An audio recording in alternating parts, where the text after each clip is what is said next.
Fans of curries will know that the comma rose to fame as a milder alternative to a masala or a balti. Curry. But how is the comma used today? Well, the comma is generally used when you want to add a pause into a written sentence. It breaks things up and gives you a chance to catch your breath when you're reading things out loud. However, although this sounds like an essential thing designed to keep people who read stuff out loud alive, it's more of a byproduct of a comma rather than what it's really designed to do. So what is a comma designed to do? Well, it's designed to do two things: to separate items in a list and to mark out the less important things in a sentence. Let's look at the first point first. We love lists. We use them all the time. Sometimes they're essential things, such as your top 5 films of all time. Sometimes they're less essential, such as what you want to eat tonight. Here's an example. My top 5 films are Let the Right One In, The Butterfly Effect, Drive, Toy Story 3 and WALL-E. Don't judge me. Notice how the comma is used to separate each item on the list. It makes the list much easier to read, and you can easily tell one item from another. After all, Let the Right One In, Butterfly Effect, Drive, Toy Story 3, WALL-E just sounds like one long and extremely complicated film title. Something to look out for when you're writing a list like this is that you use the word and to separate the last two things on the list. The word and replaces the final comma, so you don't need to use both. Sometimes commas are used when they shouldn't be. Take this list, for example.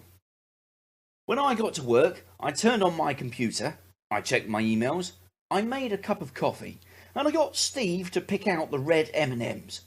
This is a completely fictitious list, you understand. Steve, keep going. You know I don't like the red ones.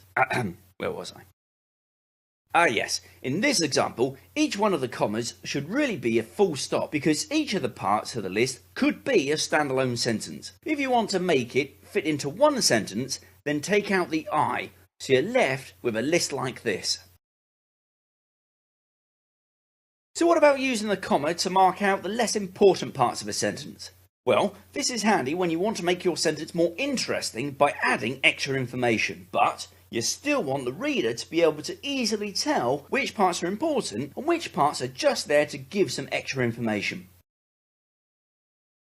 For example, my car, which looks the same as a Ferrari in certain light, went in for its MOT last week.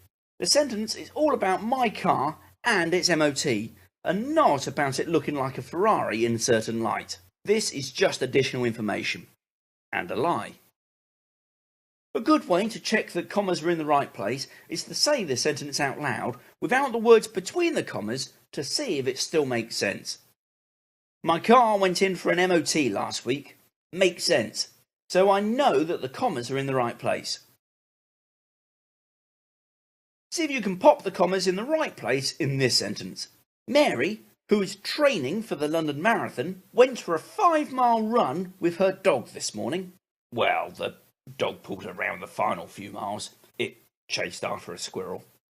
Mind you, it got her time down to under 3 minutes per mile. And then she passed out. Still, I'm sure she's fine now. How did you do? Well done if you got it right. And so to recap, a comma is designed to do two things: to separate items in a list and to mark out the less important things in a sentence. Right, I'm off to check for red M&Ms.